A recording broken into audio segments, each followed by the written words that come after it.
Good afternoon, TASS agency, Yulia Bubnova. Angela Merkel recently said that when the Minsk Agreements were signed, it was with the express purpose of giving Ukraine time to prepare and then to fight Russia. Could you explain how we should understand this? Did we know that our partners were treating us in this way? Thank you. Honestly, for me, it came out of the blue. I didn't expect that. It was disappointing. Frankly speaking, I did not expect to hear that from the ex-chancellor, because I always believed that the leadership of Germany is behaving in an honest way. Yes, they supported Ukraine, they were on Ukraine's side, but still, I thought that the leadership of the German Republic, they always sincerely wanted to help with the settlement of that situation based on the principles that we have agreed upon, including within the Minsk process. And what you just said, it means that we did the right thing when we launched the special military operation. Why? Because it turned out that all these Minsk Accords, no one was going to implement them. What is the results of the Minsk Agreement? We win 8 years to create the army. Ukraine, I'm quoting their ex-president Poroshenko, he said the same thing, he signed them, but he didn't plan to implement them. But I hope that other participants of that process were sincere, but they were also lying to us. And the idea was to pump Ukraine with weapons, to prepare them for hostilities. Yes, we can see that now. Probably we were too late to react. Probably we should have done that earlier, because we hoped that we would be able to negotiate within this process, within the Minsk Accords negotiation process. But well, what can I say? It begs the question of trust. The trust is almost gone, it's almost at zero, but after such statements, of course, you wonder, how can you negotiate with them? About what? Is it possible to negotiate with them? What would be the guarantees? That's the question that we're asking. But eventually we will have to negotiate, and I said that on many times that we are ready, we are open for negotiations. But it makes us think about who we are dealing with. There's been near zero coverage of Merkel's admission about the Minsk Agreements. It's been ignored by American TV news outlets. Major media's YouTube videos covering the story are limited to foreign media such as the Hindustan Times and Shanghai Eye. Merkel was also interviewed by Der Spiegel about 2 weeks earlier, where she said the same thing, and that too received little to no coverage in America. There's an agenda to keep the American public in the dark about facts contradicting the U.S. government's narrative. Former German Chancellor Angela Merkel has admitted she used the Minsk Agreements to buy time for Kiev to prepare for war with Russia, despite Moscow's efforts to bring peace to Ukraine through the international deal.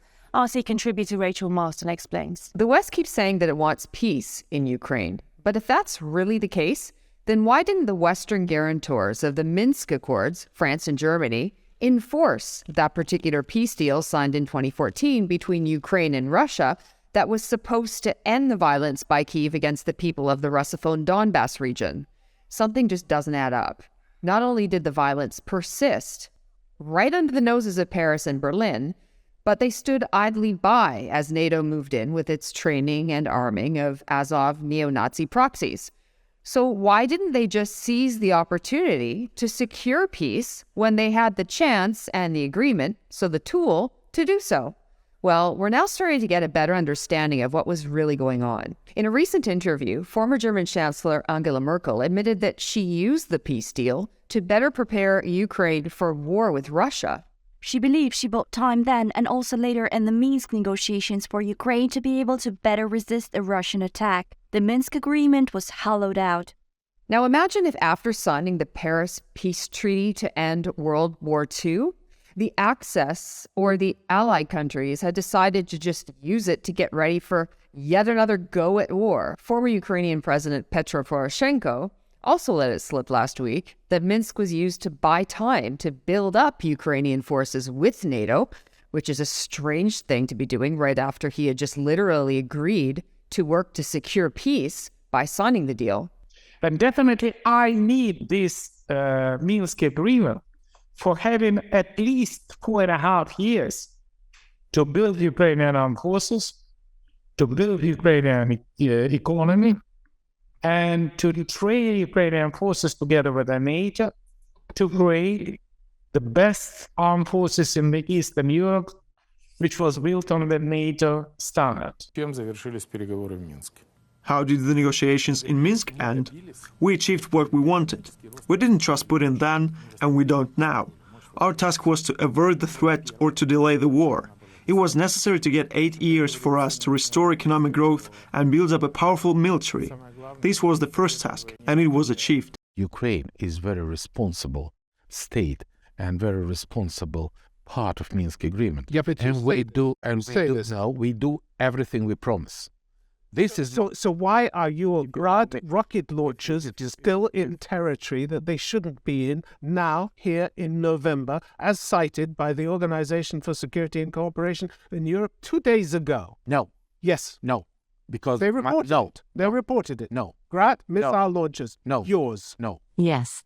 Western mainstream media have not told the public of the fact that Ukraine is to blame for the failure of the Minsk Agreements, even though Ukrainian politicians have repeatedly said that they don't want to implement Minsk. An undeclared war drags on in the east, and Ukraine is under pressure to implement agreements reached in Minsk to end the conflict.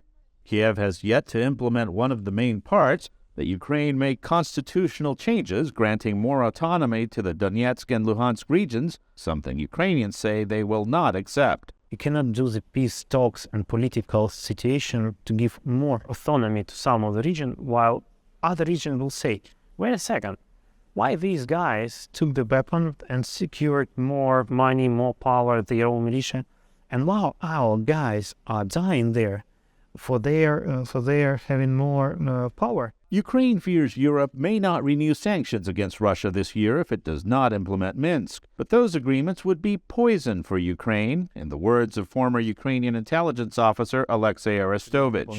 Any attempt to implement the Minsk Agreement would lead to a long-term domestic crisis. They are written in a way they could not be implemented. They have huge opposition in society, so this is a dead end. Western mainstream media won't report that Ukraine is to blame for the failure of Minsk, even though, on the official website for the president of Ukraine, Zelensky clearly rejected the terms of the Minsk Agreements. He wanted to change the agreement or use some other format.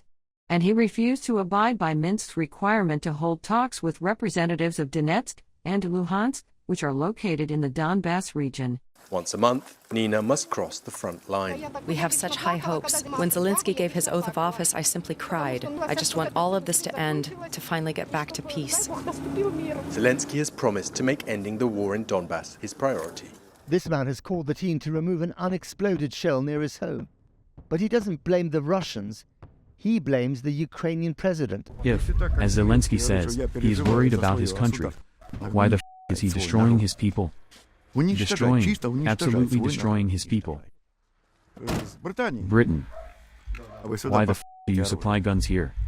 You're helping him to finish us off. This is all Ukraine's fault. It was Ukraine that went to war with Donbass. Ukraine. As for Donbass, Ukrainian leaders first say that they will implement the Minsk Agreements, and then they denounce them and say they will never do this, because this would destroy the Ukrainian state. Well, will they or won't they? This is the question. They speak of security guarantees from us, but who will guarantee our security? The Ukrainian authorities have already made 2 attempts to settle the problem of Donbass militarily. When they failed again, the Minsk Agreements were coordinated and endorsed by a resolution of the UN Security Council. So, will they comply with the agreements, or not? Or will they make some other attempt? What should we think? After all, they have tried twice. And who can guarantee that they will not try a third time? These questions require a thorough consideration by all of us. You know about the war in the East? It doesn't stop. It's not like a working week when it's 5 days a week. The war's happening 24/7, and every day there are challenges and issues. But now, there's a ceasefire. I think the second Normandy format meeting means that there's a high chance of ending the war. When?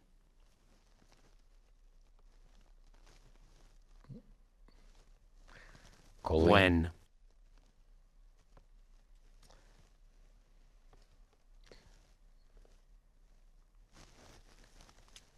As soon as possible.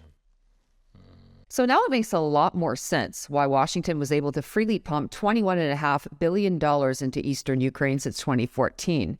The region served as a de facto NATO base right up on Russia's border, while the West was more focused on training for conflict rather than diffusing it, as they had agreed to help do.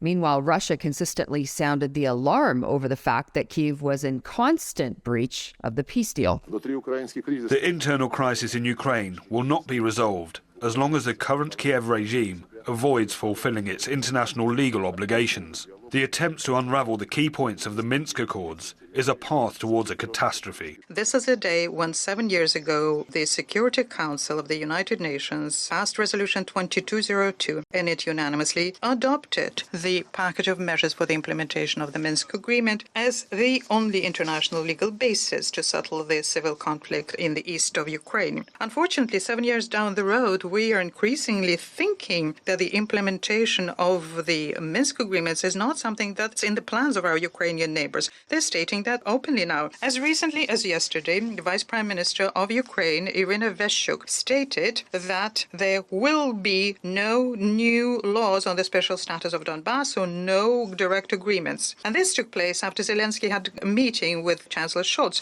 She also acknowledged that there is no pressure exerted by West on them to implement the Minsk Agreements. For 7 years, Russia has been calling in all platforms for the Western sponsors to exert pressure on Kiev to implement the Minsk Agreements. And they were doing exactly the opposite. So the increasing feeling of impunity pushed the Ukrainian hotheads to new excuses and military adventures against their own people. And this is what we have. Thousands of victims of the internal armed conflict. Many millions in Donbass are still presented as foreigners in their own country.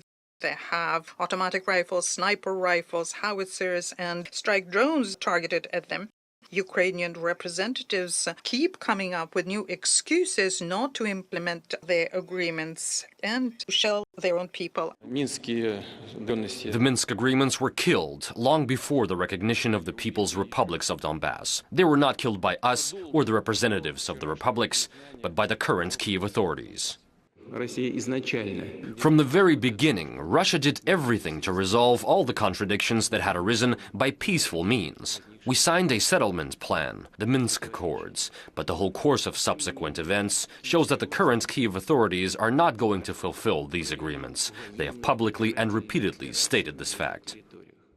Nowadays, Western officials are quick to repeat the mantra that the conflict in Ukraine is the result of unprovoked Russian aggression. But every so often, a Western official lets slip that backing Ukraine is really about taking the fight to Russia. Here's Democratic Congressman Adam Schiff, for example. Most critically, the military aid that we provide Ukraine helps to protect and advance American national security interests in the region and beyond. The United States aids Ukraine and her people so that we can fight Russia over there and we don't have to fight Russia here. And here are Senators John McCain, Lindsey Graham, and Amy Klobuchar meeting with President Poroshenko and inciting Ukrainian soldiers to violate the Minsk Agreements, disregarding UN Security Council Resolution 2202, which called for the implementation of Minsk. This bipartisan congressional delegation was in Ukraine in December 2016, sabotaging the peace plan. Lindsey Graham declared that 2017 will be the year of offense. Your fight is our fight. 2017 will be the year of offense. All of us will go back to Washington and we will push the case against Russia. Seeing as how this prior peace deal was never actually taken seriously by the very Western actors who promised to enforce it, and was just exploited by Ukraine and the West to better prepare for war against Russia, what guarantee is there now that history won't simply repeat itself? Remember when NATO countries wanted a no-fly zone over Libya about 10 years ago and promised that there'd be no mission creep? But then there was so much mission creep that President Muammar Gaddafi was murdered. At dawn on Thursday, in a convoy of heavily armed vehicles, Gaddafi and his men attempted an audacious escape that may have worked had not NATO intervened and unleashed a frightening barrage of fire. With something like 50 people that were in these convoys, they were in 3 areas. They were making their escape from Sirte with Gaddafi, and this is where they met their end. And it came from NATO, according to the witnesses we have spoken to. The final coup de grace came from NATO jets, and they completely decimated these vehicles. The bodies are literally petrified, blown to pieces. They had absolutely no chance. Do these same actors truly want peace? Or do they just want another chance to regroup and re-arm? Peace is possible, but only the peace that Ukrainians will decide, a peace that will respect their rights as a sovereign people. Russian officials have said that they're ready to negotiate. But how is it possible to make good faith deals when the parties involved have already proven that they can't be trusted to keep their word? Former US Marine Corps intelligence officer Scott Ritter says NATO is directly responsible for provoking the military conflict in Ukraine. Angela Merkel has admitted that she was just buying time. Buying time for what? To make Ukraine stronger. How? Through NATO training. And it wasn't just NATO, it was the United States too. So America was involved in this as well. At the Ukrainian Army's main training base, an American-built mock-up village, US instructors observed the exercises. They called in the tank for extra support. They're probably going to go through and do a small little after-action review, just talk about everything that went down and what they had all done. Everything that happened is registered in these US-supplied devices. It's clear that all the nations that are accusing Russia of being the aggressor are in fact guilty of premeditated war of aggression. This is something that they conceived of in 2014, 2015. You know, the United States put a training facility on the ground in Ukraine where American military personnel bragged about how every 55 days they were training a Ukrainian battalion to NATO standards for the sole purpose of sending that battalion east so they could fight Russians in eastern Ukraine. This has been the goal from day one. Angela Merkel lied. Emmanuel Macron lied. The West lied. They can never be trusted again. See this previous video about NATO's duplicity. Please use the YouTube tools to share this video. Even subscribing to this channel helps. Please subscribe, like and share. You can also express your opinion in the comments section. We can't let mainstream media get away with dominating our public discourse.